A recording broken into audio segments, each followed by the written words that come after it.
স্বজন হারানোর কষ্ট একদিকে, আর নিজের বাচ্চা হারানোর কষ্ট একেবারে অন্যদিকে। যার বাচ্চা মারা গেছে সে খালি জানে সে কি হারাইছে, আর এই কষ্টটা একটা মা বাবা ছাড়া আর পৃথিবীর কেউ ফিল করতে পারবে না, কেউ না। তো এই যে বাচ্চাগুলো মারা গেল আজকে, এটা দায়টা নিবে কে? যদি এটা এয়ারফোর্সের দায়িত্ব থাকে তাহলে ওদেরকে এই দায়টা নিতে হবে। বাংলাদেশের সবচাইতে এলিট ফোর্স গুলোর মধ্যে একটা হচ্ছে বাংলাদেশ এয়ারফোর্স।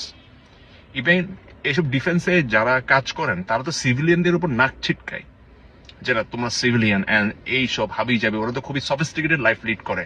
তো ওরা ওদের সফিস্টিকেশনের টাকাগুলো আসলে কোত্থেকে আসে? বাংলাদেশের সাধারণ মানুষের টাকা থেকে তো আসে। তাহলে ওরা তো অনেক রিচ। আপনি যখন ক্যান্টনমেন্টে যাবেন খালি দেখবেন যে পুরো বিদেশি একটা জগৎ, অনেক টাকা এখানে। আপনি বিমান বাহিনীর যে কোনো একটা বেজে যান বা ওদের সোসাইটিতে যান, ওটা তো অন্যরকম সোসাইটি। তাইলে যে বিমান বাহিনীর মেইন জিনিসটাই হলো বিমান, তাহলে এই ত্রুটিপূর্ণ বিমানগুলো কেন এখনো পর্যন্ত তারা ইউজ করতে দিলেন? গত বছর তা চট্টগ্রামে একজন মারা গেলেন তো, একজন পাইলট। তো এই বছরও কেন সেম ভুল? মানে এটা কেন? এটা রিজন কি? এটা তো একজন সাধারণ নাগরিক হিসেবে আমরা জানতে চাই। আসলে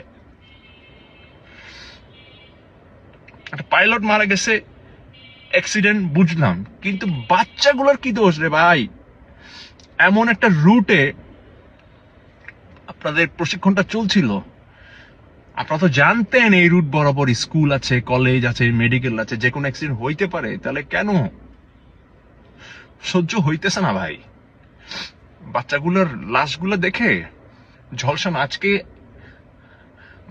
আজকে আমি দিয়াবাড়ি যাচ্ছিলাম যে কোনো একটা প্রয়োজনে, এবং আমার চোখের সামনে আমি অনেকগুলা ঝলসানো বাচ্চার শরীর দেখলাম। আমি জানি না ওরা বেঁচে আছে কিনা। এই ট্রমা থেকে বেরোতে পারবো না। মা বাবাগুলো যেভাবে কান্না করছে তাদের সন্তানের জন্য, এই ট্রমা থেকে ইম্পসিবল প্রত্যেকটা মা বাবার বের হওয়া, প্রত্যেকটা স্টুডেন্টের বের হওয়া যারা তাদের সহপাঠীকে মরে যেতে দেখেছে।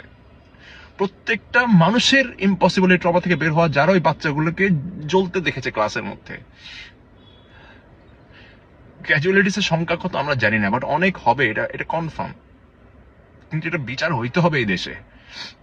এটার জন্য যদি বাংলাদেশ এয়ারফোর্স দায়ী থাকে তাদের বিচার হইতে হবে। এই দেশে আসলে কিছুই হয় না ভাই, কিছুই হয় না। সবাই আন্দোলন করে হচ্ছে যার যার স্বার্থের জন্য, যার যার দলের জন্য। দেশের কথা কেউ ভাবে না। এত ছোট ছোট বাচ্চাগুলো ভাই, প্লে থেকে ক্লাস 9 পর্যন্ত ওই বিল্ডিং এ নাকি ক্লাস হতো। বয়সই বা হয়েছে কত এদের?